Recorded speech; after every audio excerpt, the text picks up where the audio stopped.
Did you know knitting sparks creativity and provides mindful rhythmic motions, resulting in a more positive state of mind and well being? Our guest took a passion project to a side hustle, to an e commerce startup, to a brick and mortar retail store, and back to an e commerce startup. Oh my gosh, she has a beautiful and sustainable knitwear brand. We're going to dive into all the details today because it's Fab Female Founder Friday on the Startup Life live show. Let's glow, everyone.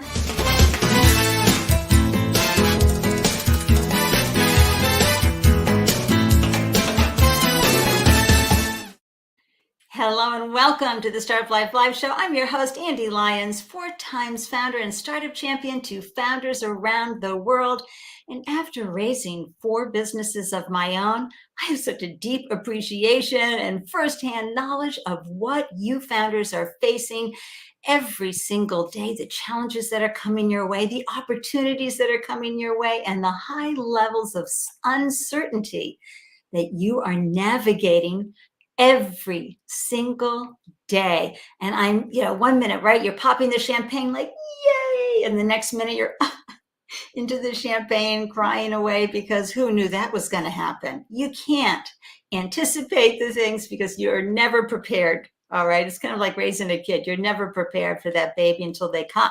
So same thing with your founder journey and your startup. And that's why I'm so grateful that you carved out time to tune in and grab the gems from our delicious conversation today, because this conversation will absolutely up your founder game. And as you do better, your startup will do better. A big yoo-hoo to our live viewers tuning in today. Thank you for sharing your presence with us, and a hearty welcome to you replay viewers and listeners on the podcast. You will love this conversation and our wonderful guest today.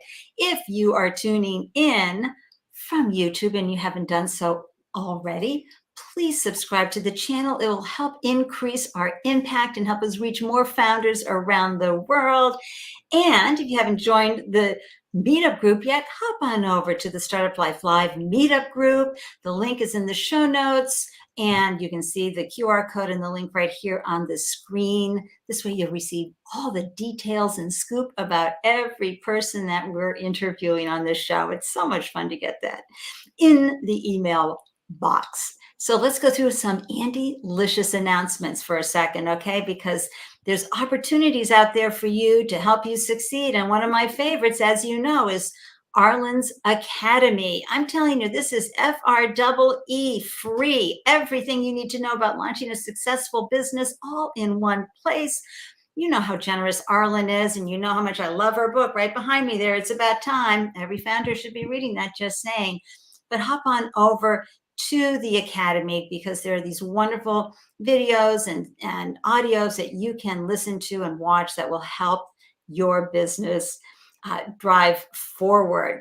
And then I want to tell you about this great opportunity that Visible Hands has with their VHLX fund. I think this is so cool. They've teamed up with Google for Startups to create this fund, which is a fellowship dedicated to helping and empower Latinx founders to grow their startups. And it's a 20-week virtual first fellowship offering founders $10K in non-dilutive funding just to help you get started. Okay, so you can carve out the time and not be worried about feeding the kids or keeping a roof over your head. And you have the opportunity for additional investment. So they're taking applications right now. Be sure to get involved with that. Okay, check that out, my Latinx founders who are tuning in. And then if you don't know about BGV, they're amazing. And they too are having an opportunity for you to join their fall 2022 pitch event. And you see, they fund and scale tech-enabled revenue-generating businesses funded by people who identify as Black, Brown, and woman. And they're taking applications for their pitch event because they love teaching women to pitch, and they love to help develop your pitch and deck through pitch practices before you actually pitch. Phenomenal organization. Just follow them everywhere you glow, okay? And then, of course, I love, love, love Scroobius. This is the place that you want to go They empower founders to create pitches that speak to investors and prepare for the next funding round or accelerator application. Hello, with video pitches. You know, it's important to be aligned, right, with investors. And one of the best ways for investors to sort of kick your tires and get to know you is through a video pitch. And Allison Byers is the female founder who is running Scroobius, and she is amazing. So follow her and go follow Scroobius. And if you're really wanting help pitching for any kind of event, definitely sign up. Okay. I want to know how all you founders are doing. This is a big founder circle and hug, right? I mean, things are happening. You have to remember to ask for help. You've seen that napkin meme where it says, just ask. Founders, this is what you need the most, because peer support, mentorship, all of that, we can help you here. And at the Startup Life Live community, boom, we're ready to glow. Hey, Mia Voss, I'm so happy you're tuned in today. I know through all of your social media stories and images that you have taken knitting back up. So I know you're going to love learning about our founder today when I introduce her. But I want to remind everybody here that how much I love Mia's podcast, okay? And you will too. It's called Shit We Don't Talk About with Mia Voss. Just hop on Spotify, type in Shit We Don't Talk About or iTunes, or scan this QR code, and you will be part of some amazing conversations about the shit we don't talk about, okay? And nobody does a better job than Mia at that. I want to remind everybody that amplifying your brand as a startup is part of your job as a founder. And these live events, or any live event that you can go to, is such an important way for you to increase exposure to your brand. So share your business name, one-liner, and website with us today, and we will yay you and celebrate you. And of course, we all learn together, so be sure to pop your comments and questions into the comment section so that we can engage with you and learn from you. And that's right, my good friend and our community manager, Ruth. It's Female Fab Friday. You got that right. It's so much fun when we get to celebrate women. Time to introduce you to our guest, because this gal is doing it all right now, and you moms are going to have a super appreciation for the one and only Kristin Lambert. She's the creative visionary behind the knitwear brand Third Piece, which began as a passion project, turned into a side hustle that got traction when the buyers of Henri, Bendel, and Bergdorf Goodman, along with dozens of boutiques, came calling to carry Third Piece. And after learning the ins and outs of textiles, fibers, and manufacturing and e-commerce, Kristin had the bold idea of opening a brick-and-mortar retail location. We are going to learn so much from this amazing, fabulous female founder. Welcome to the show, Kristin. I'm so happy you're here today. Hi, Andy. Thank you for having me. It's so good. Folks, Kristin lives right down the road, literally 35 minutes from my door to her door. It's so exciting to have a local Boston goddess on the show. You know, while I was putting together all the collateral for the show, Kristin, I was wondering, how did you come up with the name Third Piece? It actually came about, it's a style philosophy, like a fashion philosophy. Yeah. You have your pants, your top, and your third piece pulls it all together. But in the earlier years, my former co-founder and I kind of came about, it was a style philosophy that she had practiced. So that's, oh my gosh. And say that one more time. Third piece means you've got so it's like your piece that pulls your look together, like that final accessory, that statement piece that you just put on before you leave home, and it just makes everything feel so polished and you feel ready to walk out the door. Okay, see, that's delicious in my world, especially because I'm all about the accessories. So your startup story is so much fun. You know, I'll let you tell everybody about your deep background in knitting, #not. But please share how you came to launch Third Piece. It came, as you said, as a passion project. I first saw it from the eyes of a consumer. I was, working in finance. I was in my early 20s, also planning my wedding, doing a lot of that work on Etsy and Pinterest back about 10 years ago, when Etsy and Pinterest were like just starting out and just such a good tool for finding inspirations, which it still is. But back then it was very new And it was like one of the only places online that people would go to. Right. So I definitely saw this increase in this maker DIY concept. I did so much DIY stuff for my wedding and I fell in love with the concept. And then I saw a hand knit scarf. And as a consumer, I was like, what is that? You know, the fiber was so beautiful, the material was so soft, and it was just so different than what you would see in a traditional department store. And it just started as like a side project when I was like, I think people will buy this. Like, I think that there's a market out there for people that want quality made knitwear garments. Now, take that in, everybody, listeners and viewers. Saw a scarf, a knit scarf. Oh, I love that. And you say, oh, yeah, I think people would really like that. Yeah. Had you ever picked up knitting needles before? No, I had a roommate in college that would knit, ironically, and I would just be like, "You're like a grandma." Like, she was from Maine. I'm like, "You're so Maine. You're a grandma. You knit." And she was the first like person I saw, especially a younger person, knitting. And it was just one of those things that I was like, it's also it's a fascinating craft.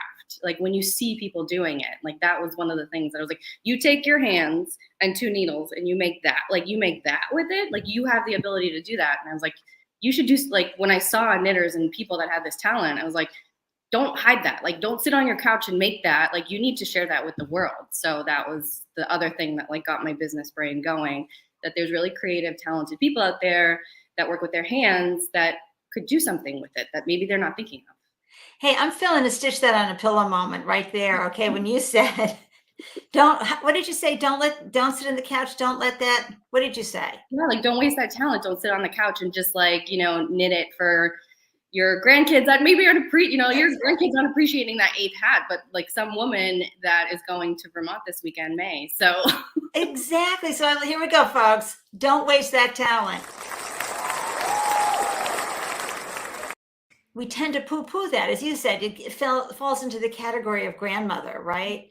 When, it's such an incredible experience. It's soothing. There's so many things you can create with 2 needles that are amazing. Oh, there we go. Mia Voss, knitting is so soothing, right?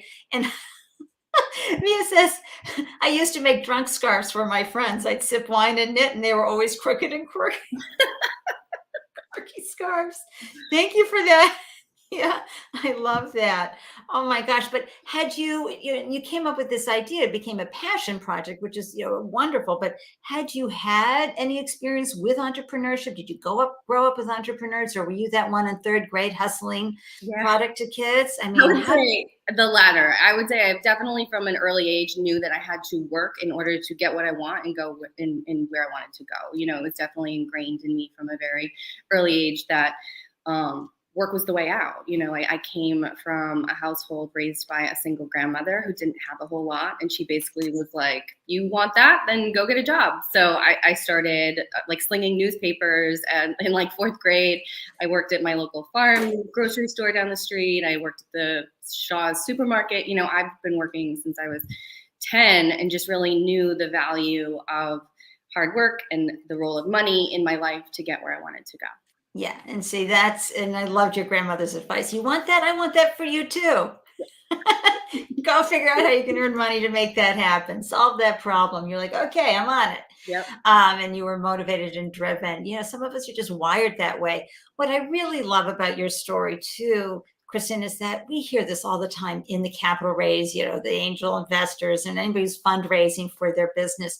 You have to have a clear founder market fit. I go into a deep voice. I don't know why. It could just be anybody saying you have to have a deep founder market fit. And honestly, here's a perfect example. I think it's more important that you have the ability to solve the problems, figure everything out, and run the business. Yeah. Because with no understanding of knitting, A, B, never worked really in a craft store or anything like that. C, the beauty, in my opinion, of not having a founder market fit is that you bring a whole new way of experiencing something. Talk a little bit about how you started to view knitting. I mean, you already said, don't be sitting on the couch, get that talent out there. And especially something that everybody goes, oh, knitting.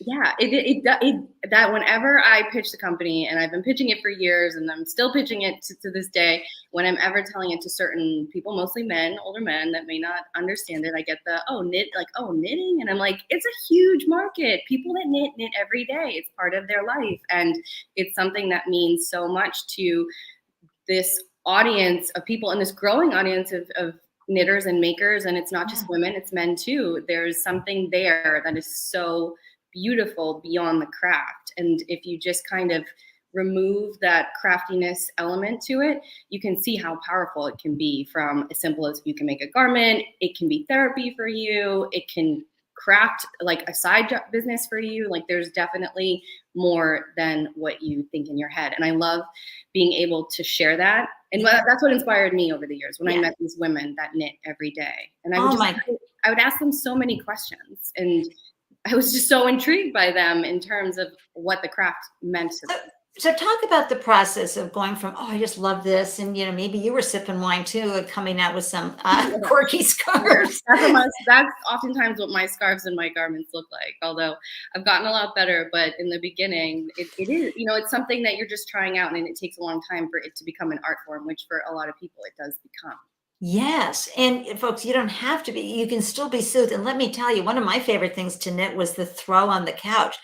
Big fat needles, right? And it would be done in a reasonable amount of time. Whereas if I did something intricate, when I first met my husband, I thought, oh, I'll knit him a sweater. He's 6'3", everybody. Okay. I mean, I barely got that done in like maybe 2.5 years. It was very difficult. But talk about taking it from a passion to, okay, this is a side hustle. You were working. Were you working in marketing? What's your background? I worked in finance. So finance.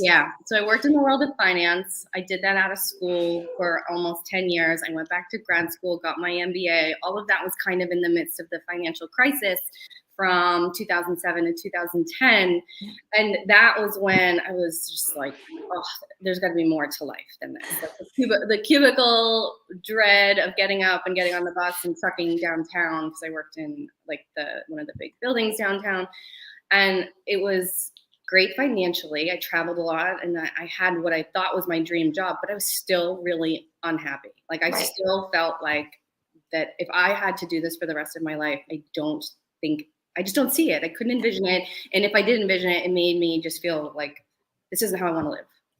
Right. Something was missing. And even though, and this is a great quote, I don't know who said it, maybe George Burns or somebody, but he said, I'd rather be a failure at something I love than successful at something I hate. Yeah. Right? That was so true. That was how I felt for the better part of my 20s when I was working. Yeah. So when did you launch the business? And when did 2012, so exactly 10 years ago. And I did both for 3 years. It was a side business for about 3 years that would kind of, come in and out, and was a bit seasonal. So I juggled both Was it Etsy kind of side business, or did you set up an e-commerce platform? That was when I taught myself how to build a website. Wix was coming out, Shopify was just coming out. So I really spent a lot of time on YouTube, very much like in the earlier days when you could really start to build your own website, and you didn't have to pay someone $10,000, $20,000, $30,000 in order to do that. So I spent a lot of time on YouTube, and I just would stay up really late at night, or I worked from home. I worked from home the last couple of years of my job, so I would have my 2 computers up, and I would be just hustling both as much as I could. And when did you know it was time that you were ready to? Because there's. And I also want to know, how did you start, pulling in the crafters who were going to meet demand? I mean, you did hand knit, right? Yes. This is beautiful, not home, handcrafted, right? What's the difference between homemade and handmade? Totally a world difference. I think there's a level of execution and detail and skill that go into something being handmade than homemade is that drunken scarf that's a little wonky, that you still appreciate and love. But handmade, to truly be handmade and handcrafted, just requires like a really fine-tuned sense of detail and intention and just production. It's consistency. It's very different. So you had to go out and find some other, folks, you know how I feel. Anybody who is bringing art to the world, whether it's through painting or knitting or any kind of design, your artistpreneurs, and you have to do super hustling because you have this beautiful painting or this beautiful handcrafted product. Then you then have to take off your artist hat and put on your marketing hat, and then you got to pay the bills, and then you've got to get inventory in. It's a lot to take in. How did you reach out to folks? Because you had to combine not just consumers wanting to buy these products, but you had to also find those who were making the product. Yeah, it was fun in the beginning. It was like a problem that, like, when I look back and I'm like, how did this take off? I couldn't not do it in the beginning. It was like, we decided we were going to do a trunk show at like a high-end salon down on Newbury Street. We sold out, we made a bunch of money, and we were like, wow. And then we started pitching it to stores, and we got really positive response, and orders started coming in. And that was when I was like, I think there's something here. How can we build off of it? And that's when, for me, it was like putting a puzzle together, because like, all right, now we need yarn. Now we need people to make it. And then like the manufacturing, and my brain loves those kind of creative problem solving aspects to it. So it was just like one thing after another. It started to kind of fall into place. And well, you brought up my favorite word. Everybody who knows me knows I love inventory. Inventory can still drive. Even back then, inventory was my problem, and now inventory is my problem. I've accepted that inventory will always be my problem.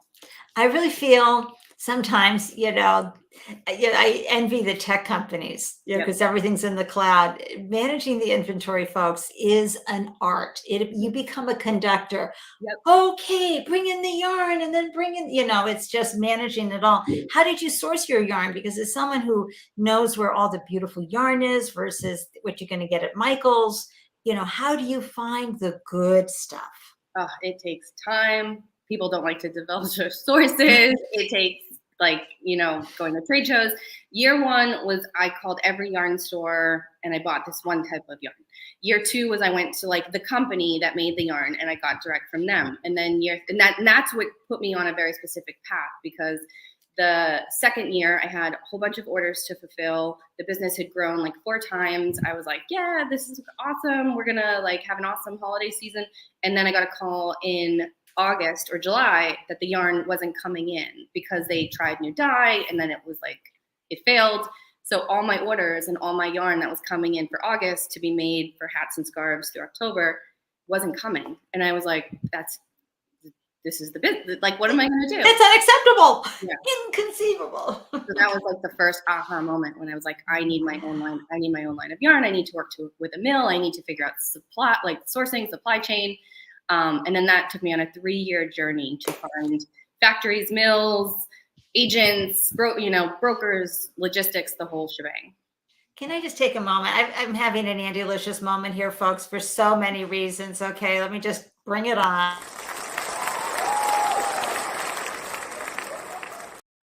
Founders, did you hear Kristen? That took me on a 3-year journey. Okay, I mean, I know you look around and what?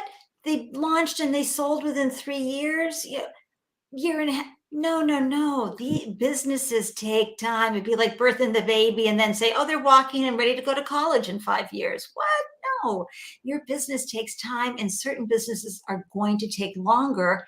And for you parentpreneurs, and for any of you investors watching, parentpreneurs have a lot more going on, and they're going to take longer with their business. So cut them some slack. Just had to throw that out there, Kristen. But in that Andelicious moment, because you took 3 years to really shore up your business. Yeah. Supply chain is so key, and you had high standards, right? Yeah. And you were not willing to settle. So how did you figure that out? Did you like get a herd of sheep? No, I just started telling people what my problem was.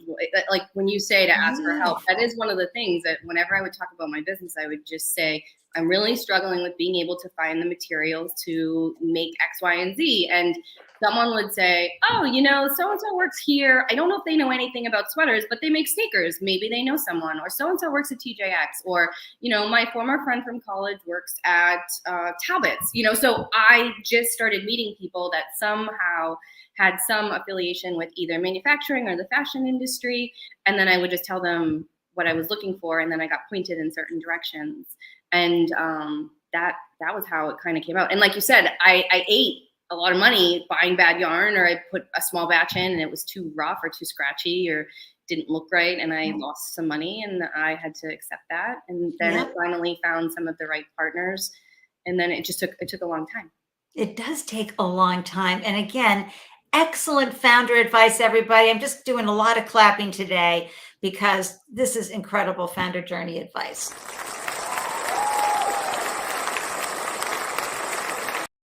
And here's why. Founders, I say this on the show, come on, you got a problem? Ask us, ask me, ask my guest. If we don't know somebody, somebody will know somebody who could help you, or maybe 10 other somebodies. Asking, I know it feels hard to do, but look, Kristin's here as proof that asking folks really works, and it can cut down on the time, right, Kristin? Yep. Yeah, it is. And sometimes it's not even, it's just getting clear on like what is the main problem that you're struggling with right now, and just kind of putting it out there in a way that like just shares what you're doing. And I'm a very introverted person, so it takes me a lot to be able to even like figure out how I want to articulate that, because you feel like you're struggling, you feel like you're failing, you feel like things aren't where you want them to be. But maybe if you just think of it in a way where it's like, no, this is just a short-term problem that I'm working through, and I just need to like put it out into the universe and see what comes my way.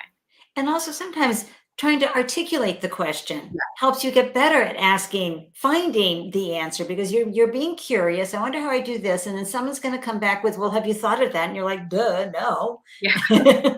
What? Why didn't I? But then now you're asking better questions, and then better sources and resources arrive. And speaking of great resources, hey, Rebecca Moore. Guess what, Rebecca? Kristin lives in Newton. Yep.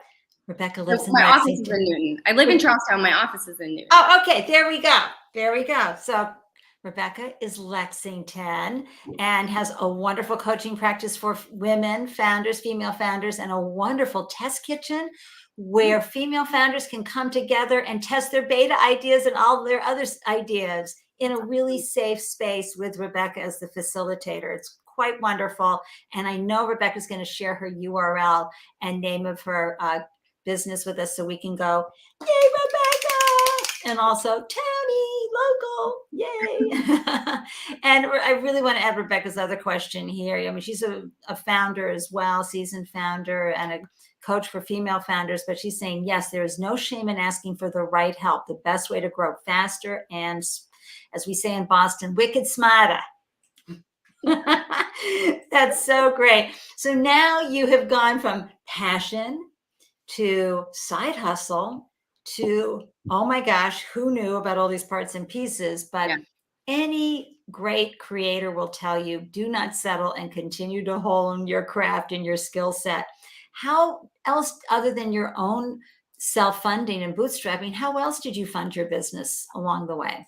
There's been lots of little kind of chunks of how I've been doing it. So I was taking the money from my full-time job and putting it into the business. It was like every paycheck was just going right into the business over the series of those years. And then I took out a small again, I'm going to preface this by saying, I don't think I would do this way again, but it was the only option I had at the time. And I don't regret it, but I acquired a fair amount of debt in order to kind of get it to where it is, which I know isn't uncommon, but it's still scary. It's so scary. And I like, whenever I tell people how I did it, I always preface it by saying, like, you have to assume your level of risk. It's not for everyone. But I took out a personal loan in the very beginning, year one.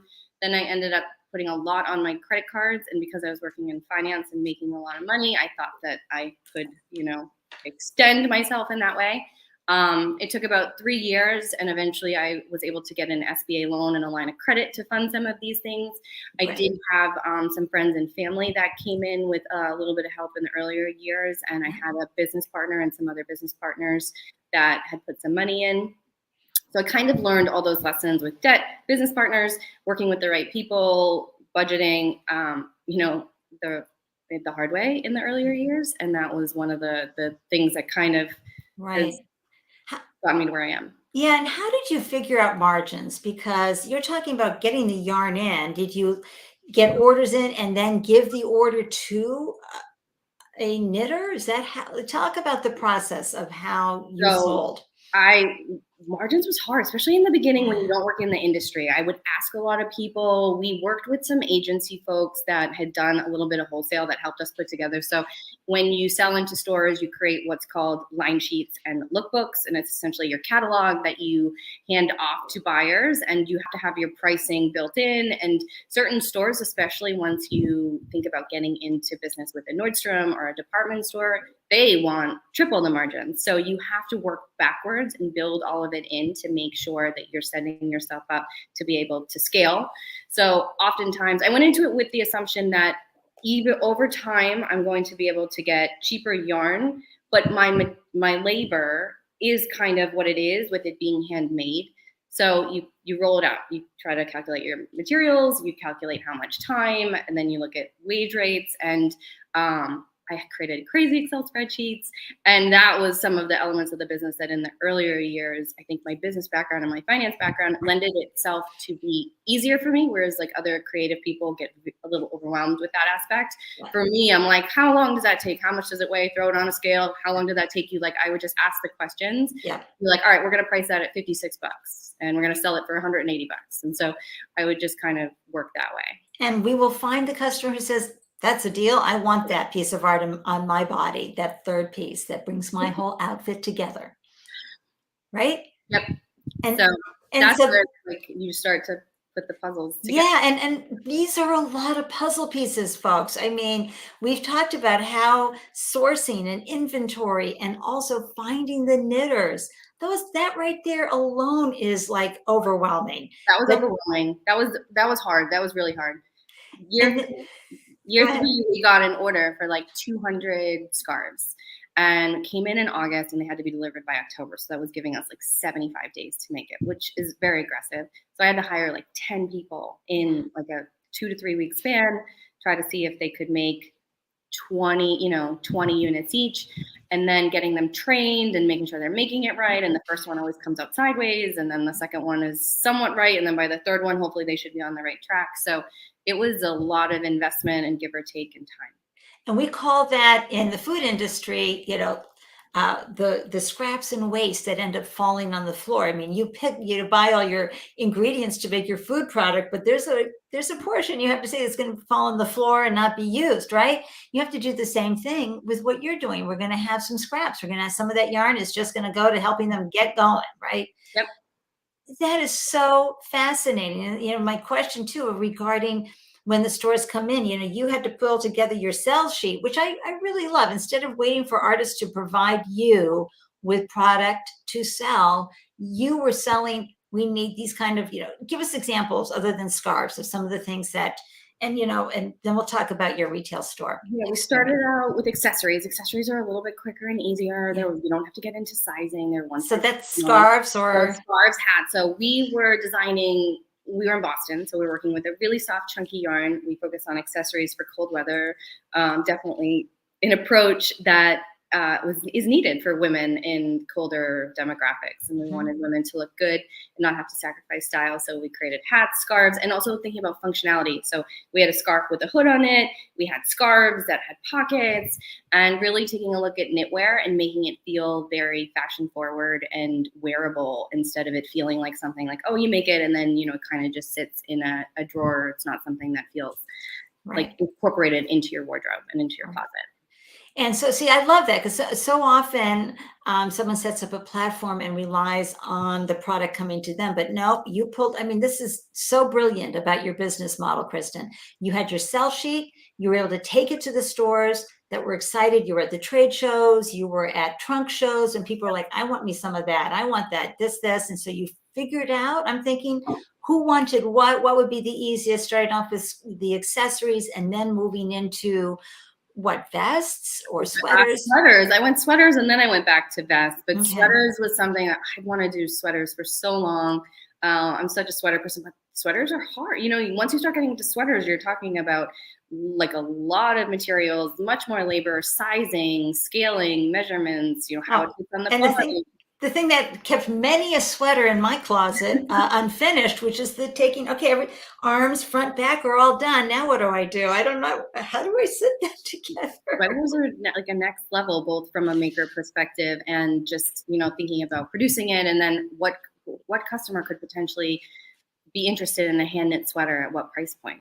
That's right. See, these are such great questions. So let me just, Rebecca is sharing so many great things. One, she says, I have many founders I'd like to connect you with. Yay.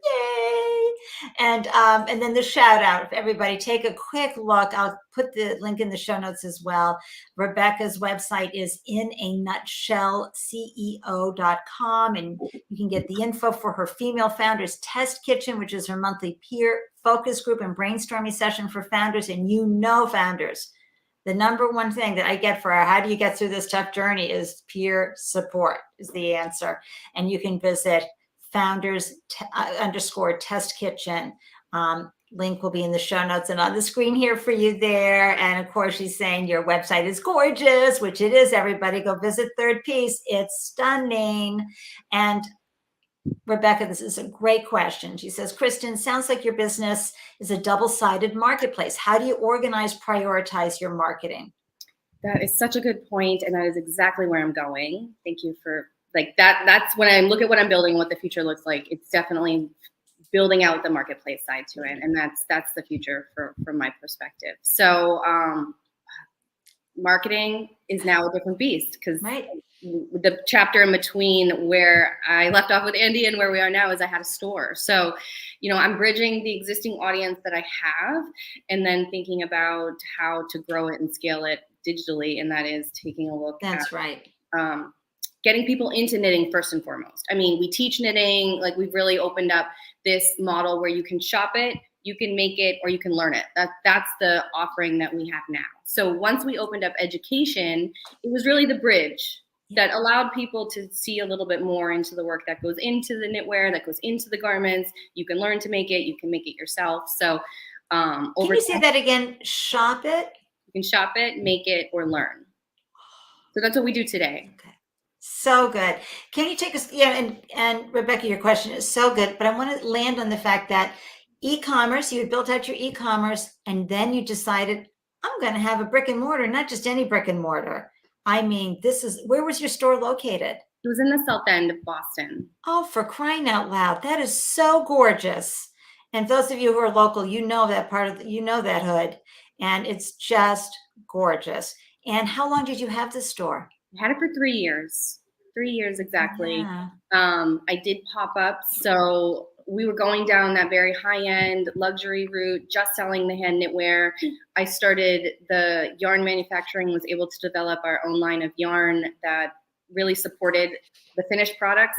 And then I was meeting so many makers that wanted to make it and that were asking about it.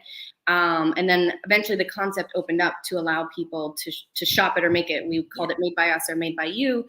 And that's where it was kind of this duality where, you could fall into either category. Maybe you didn't have the time to make it or you appreciated it. And then when the learning was phase 3, it was just evolution. It just kind of made sense from a customer service. We would get so many questions of people making the kits and we'd be like, oh, we have to make a YouTube video for that. Or, oh, we should have a class for that. It just kind of came as an extension of the model that evolved over time. Absolutely. And did you have, side question, of course, did you have knitting circles at your store? We did. Yeah, we did. Oh, there's so much fun. Okay. That was the nice thing about a physical space, that you get that connection. Yeah, it really is. It's so lovely. So share with folks, what had you make the tough decision of letting go of the store? So I had the store for 3 years and then the pandemic happened. And everyone says with the store, it takes 3 years. That's what, if you ever think about opening a store, it takes 3 years. And I really felt like I was on that path for year 3 to be a pretty stabilizing year. I was seeing a little bit of a light at the end of the tunnel. And then the pandemic happened. And I was like, I was trying. I have to say it was a good year for the business in the sense that I was able to adapt what I was doing in the store and move it online because we were offering knit kits. We were doing online classes. Once lockdowns happened, we switched. I was set up for e-commerce, even though I wasn't an e-commerce first business, and was very fortunate. And then I was like, now I have the store. I have the space, and I turned it into a warehouse. Literally, my entire store became a shipping zone. And my beautiful shelves and my brass, like chandeliers were just looking at boxes and getting so dusty. And I was wondering, how long is this going to work? How long are people going to be isolated? When are people going to get back to in-person experiences? I couldn't see that vision of, is it a year? Is it 2 years? Is it 5 years? Are we going to be wearing masks? Am I going to have to put like glass shields up? And I couldn't see it. Yeah. That's a tough decision. So when did you just say, I'm complete, and have the boohoo moment? In September, like right around September, about 6 months in, after working through lockdowns and the store opening up on a restricted basis. So the fall of 2020? Yeah. Yeah. Well, and then I took 6 months to wind it down. Yeah. Folks, really, sometimes those decisions happen. You're like, oh, hell yeah, I am so done. And it's okay. You feel that really clear bookmark, right? But other times it's like, my beautiful chandeliers and these shelves. And like, I just, you want to hold on to it like a toddler holds onto your leg when you're dropping them off at daycare for the first time, right? It's just, no, don't do it. But it's smart, and we have to make these smart decisions as founders. And you were able to pivot because you didn't even need to work too hard at just, building out your e-commerce. And folks, that when you're sitting at home, you're looking for a new hobby a lot of people took up a new hobby. Sometimes it was adopting a pet, but, knitting's so much easier. And so you were helping people and soothing people and creating opportunities. Do you have group knitting on? Like, I could see a whole, meetup online for folks who were knitting and talking.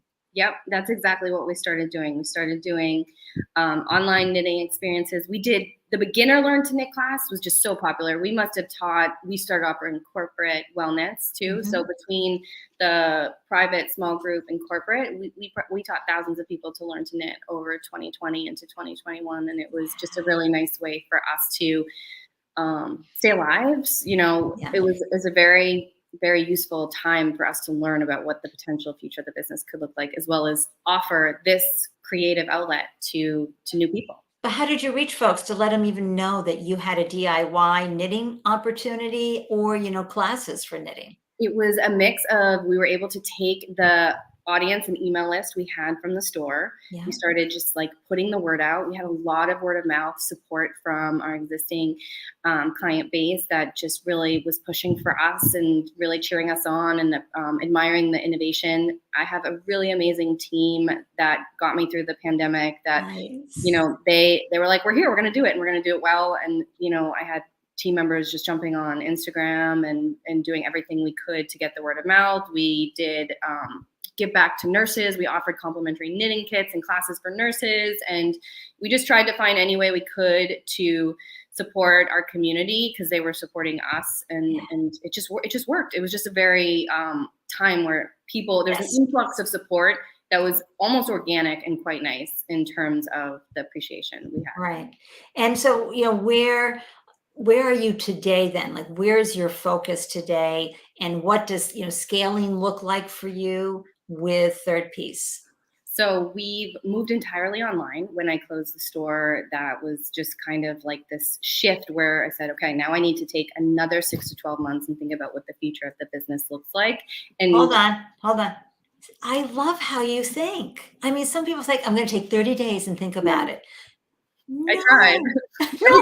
I try. Like I've learned I need to get very realistic with time, and the things always take a lot longer, and I need to allow myself that time because it's my life. Like I lived in the store. Like I was in the store 7 days a week. I loved it, and now I'm in an office and I'm sitting every day, and I'm like, what? Like, is this how I want to work? Is this how I work best? So it was rebuilding the business for me, and then I got pregnant. So that also caused Number two. So congratulations. Also just kind of like stopping, assessing what's working, what's not working, what's working for me, what do I want? It's all those things that as an entrepreneur, if it doesn't work for you, it's not going to work for anybody. And I've learned that lesson so many times in so many ways by wanting to make sure everyone else is settled and everyone else is taken care of. And if they're taken care of, then the business will run. if I'm not taken care of, then the business won't run. And I still learn that lesson every now and again, but it's the most important thing that I go back to. Founders, if there's nothing else that you take away from this incredible conversation filled with so much education for you and your founder journey, take that away. Your business has to serve you. Yeah. Okay. What happens is we become servitude to our businesses and to the customers and to all of that. And that's when we start to lose our passion, our innovation, because we get overwhelmed. We always set that up. I love that so much, Kristin, that advice. And I really love that you said, so I decided to sit down for, and really think about things for 6 to 12 months. Founders, sometimes I know you've got to keep the things flowing. You got to keep money coming in. You got to stay marketing and keep your business humming along. But for some real growth to happen, you got to crunch some numbers. You got to start seeing how that works with your life, especially when you're also a parentpreneur and you have some lives that count on you. So, wow, Kristin, this is so exciting. So as you sit for the next 6 to 12 months, do you see yourself global? Do you think you'll ship outside the US? I would love to be able to ship outside the US. So for us, it's going back to the roots, supply chain, sourcing, yarn. Then we think of design in terms of, what do we want to add into our product mix in terms of style, silhouettes, trends. And that side of the business, when I look at like what works, I love that. I love designing new sweaters. I love finding new materials that like no one else has found yet, or creating a new material from upcycling, recycling. Like that's where I'm at right now. I'm playing around with the concept where I take dead stock or take existing yarns and I create something new. That is so sustainable, that upcycling. That's wonderful. Yeah. So that's an area I see the future going in, and an area I'm putting a ton of thought and investment into personally. So and oh my gosh, I just lost my train of thought. Darn it all. It was a really great question. Oh, I know. Did you know this about yourself? Did you know as a finance person that you had all this? Oh, I love the new yarn, new designs. No, it really kind of has come about through the years, when kind of going back to allowing myself the space, like you have to say, like, what are the things that like light me up? What are the things that I look forward to? And then what are the things that drain me? And as a finance person, and because it was the things that always just defaulted to me, and because I was surrounded by creative people, I always assumed that I do the budgeting, I do the Excel, I do the bookkeeping. And then I was like, I hate that. I do not like this. I'm not even good at it. I can do it. I can understand it. But like, it was the stuff I would always delay. And I would always be doing my taxes on March 1st up till midnight every week and every day. Like, yeah. And then I was like, because I'm a business person and a finance person doesn't mean I don't have a creative portion of my brain. And then it's like one incredible piece of advice after another today, Kristin. And tell everybody how old your newborn is. I have a 5-week-old, 6-week-old now. Yeah. How do you even know your name? Let alone to give us this advice. Parents, it's that she's hitting that point where like, wait a minute, that's sleep deprivation. Oh my gosh. But I just color me impressed and super grateful that you're able to share and express and have complete sentences, because folks, those of you as your newborn gets older, right, finishing a complete sentence when you have more than one kid becomes very difficult. What was I saying? It's so great. I'm so happy for you on that. So you're measuring success, and you had talked about this briefly, but let's go a little deeper in that, because what I observe many founders doing is measuring success by using someone else's measuring tape. What are your thoughts around that, and what does success look like for you? I would say probably up until the last 6 months that I am a victim of that. Like I would always either look at like the picture and the path I had painted in my head of what I thought my entrepreneurial success or journey had to be, or what others looked like. And then I finally just surrendered, because I, along with many people, I feel like I've just been in surviving mode for years. Like the last 2 years is one thing, but even before that, I felt like since I quit my job, I've just been trying to survive, with a ongoing optimism of like, one day I'm going to thrive, like it's that underlying optimism that like, one day this is going to work out. One day this is going to be worth it. But after like 4 or 5 years, and like after money and loss after loss, you kind of reach a point where you're like, I surrender. I just surrender, and like, this is going to work or it's not going to work. And like, I have to accept either outcome. And I finally just did that. And being a mother, and most recently in this pregnancy, I just said, I'm not going to do what I did in my first pregnancy. My first pregnancy, I pushed it. I was on my feet 7 days a week. I was trying to get my store off the ground, and I physically reached a point where I couldn't walk. And my way of stopping is usually from my body, because my brain doesn't know how to stop. And my body will one day be like, no, like, you're not going to walk today. Like, I throw my back out, and I would literally be bedridden for about 3 days. And that is how I dealt with stress. And I was like, I don't want to live this way. It would happen once or twice a year. Usually I could, like a clockwork, it would happen in August and then again in November, because it was my busy season. That's right. And I just said, I'm not going to live this way. I'm not going to live this way. Oh, nicely done. And, again, we can look around. We can see vanity metrics that make us feel inadequate. And we can see other stories of founders who, raise millions and go off and do it. You have to decide what's going to make you filled with joy while you serve the world and while you are doing what you know how to do best, right? And you are still crafting your skill as a founder and getting better. I'm sure when you look back to your early days of side hustling and early launch full time, how far you've grown along the way. It's hard. I'm always like, I gotta go. So when I look back, it's usually from like, I didn't do this right, or I should have done this differently. So I am trying to allow myself that space and take the gratitude that I show to others and place it upon myself. I think it's like women, like we are often putting ourselves in such a place of, we need to be doing more, or we're not doing this right. So, and let me hold up the mirror to you right now, because folks, you launch a business and you sell something and you have a repeat sale. Okay, get the clappers out. That's a success that 90+% of the population will never have or never do. Okay, so then you grow it and you do all of these.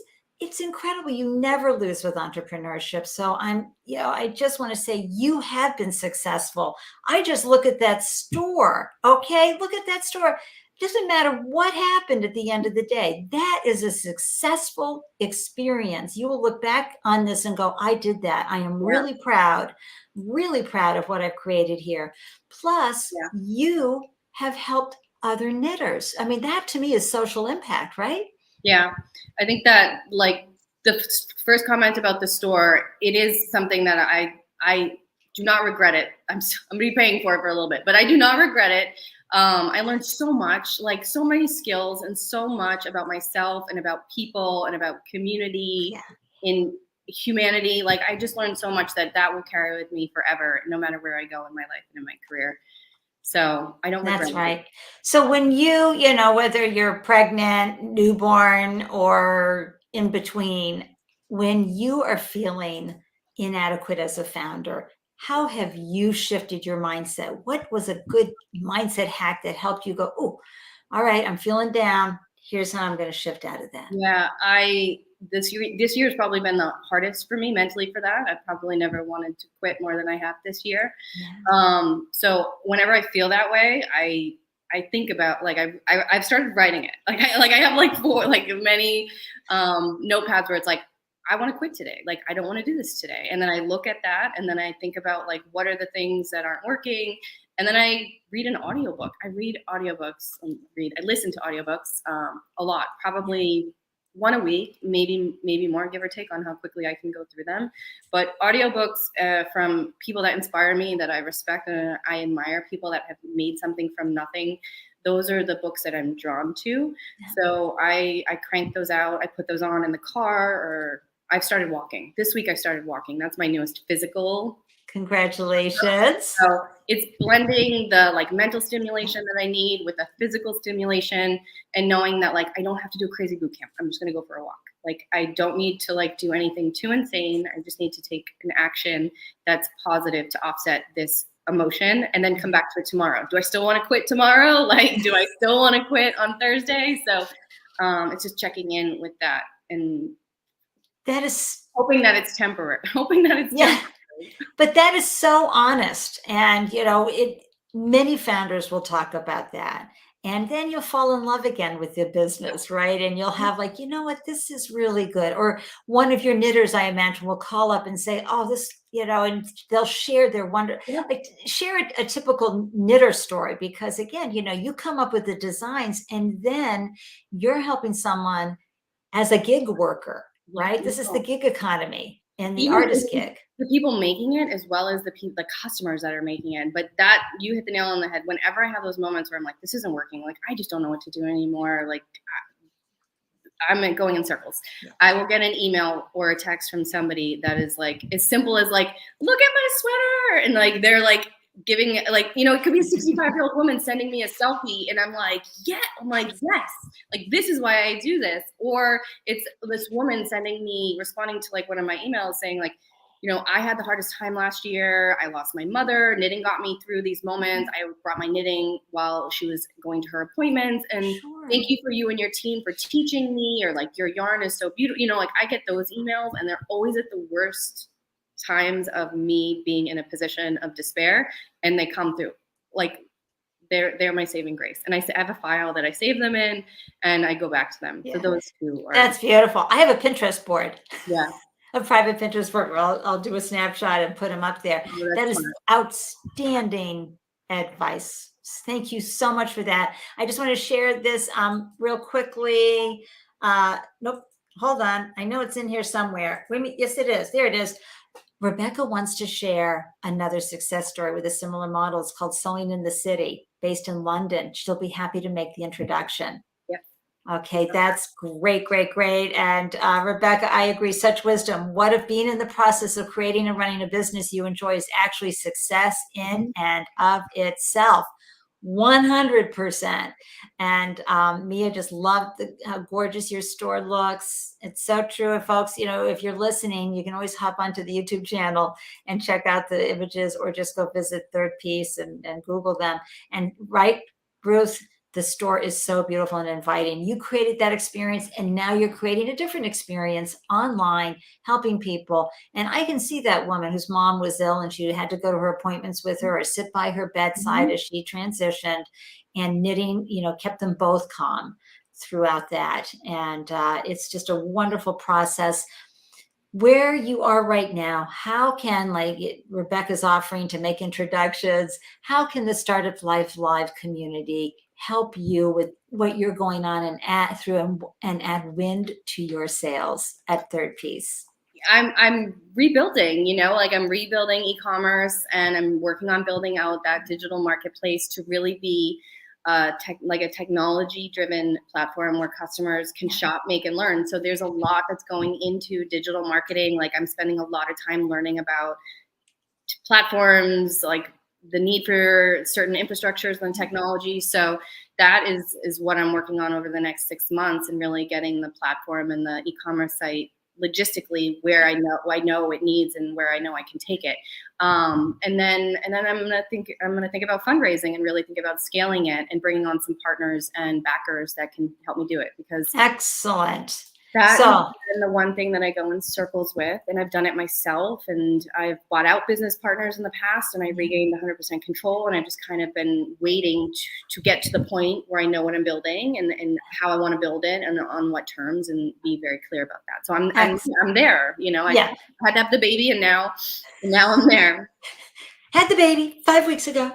But that's really good to know. Listeners and viewers, you have connections, investors who would be a great aligned investor for Kristin. And Kristin, you screen those investors. If you want my list of questions to ask investors, I'll send them to you. I would love that. You have created tremendous value. And as you increase this traction, as you start with your beautiful brain to solve that problem and create this beautiful puzzle, you will add even more value. And you want to keep that value in your ownership. And when you do take in money, you want to make sure it's with an investor who just loves you to pieces and loves your work in the world. And that's why I'm a huge fan of angel investors, because it's not so much about relining their pocket, their fund. It's about how they can help the world, mentor you through it, and get, a reasonable return down the road. But more importantly, have a great experience supporting a great founder like you. Scroobius, as I mentioned earlier under Ande Delicious Announcements, yeah, definitely go and talk to Allison and the folks at Scroobius, because you will really benefit from a visual pitch deck too. And then plus they'll get you ready and they can make some great introductions as well. I flagged that in the beginning. Yeah. That's why we have the Ande Delicious Announcements, everybody, to help you founders. So Kristen, any last words before I pop you into the green room? No, just thank you so much. I'm really glad. This is my first kind of foray into anything public facing since having the baby, and I've kind of been out of the loop for the last 2 months. And we booked this back before I had the baby, so this was a nice little transition back into work in a very fun and exciting way. So thank you, Ande. Oh, well, Kristen, can I just say how, and I know everybody listening, you're like, say what? She has, how old is your other child at home? I have a 4-year-old. A 4-year-old and a 5-week-old. Come on, you're showing off is what I'm saying. But this is the first time I told Ande, I was like, I'm going to have my morning, I'm going to go for a walk, and I'm going to do my hair before the call. Like, that's what I'm going to do. She took a shower. Come on, moms. Like getting that shower in is huge. Oh, well, we're all so proud of you. We're all following. Be sure to follow Kristen everywhere she goes. Everything's been up here on the screen and in the show notes. I'm going to pop you in the green room and hang in there for a virtual hug before you leave. Okay. Thank you. Okay. All right. Bye. Oh my gosh, everyone.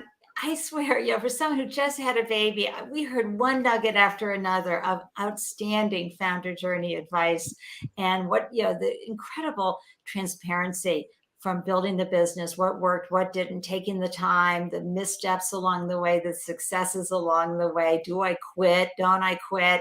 I have a great post on Medium based on Lady Gaga's song, what's the reason to stay? Her song, A Million Reasons to Walk Away. What's the one reason that keeps you staying with your business, and really understanding when to quit?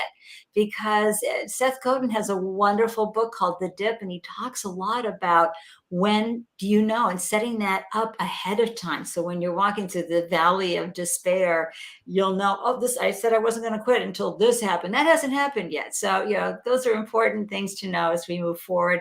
I'm so grateful that you took time out and carved out time to join me today. Wherever you are and whenever you're tuning into this show, be sure to follow Third Piece and Kristen everywhere they glow. And if you're ready to knit, they have the classes, beginner, intermediate, whatever you need to succeed with this wonderful form of, hey, it could be drunken scarves like Mia talked about, right? It comes out sideways. Nobody cares. It is the art of knit one, purl one, knit two, purl two, or just plain knitting. The basic stitch. It is a beautiful way to calm the mind down and feel good and be present. How do you know whenever I have a new show? I'm here most Tuesdays and Fridays at 12 p.m. ET, but join the Meetup group. And that way you will receive an announcement, not only when I post the show, but I'll send you a little reminder before I go live. So if you can hop on over and join us, that would be great. And until then, I am wishing you a delicious day everywhere you glow. Thank you for launching your business and being on this founder journey. It takes a village to raise a startup, so we're all here to do this together. Blowing you kisses from Boston, and I'll see you next time. Cheers.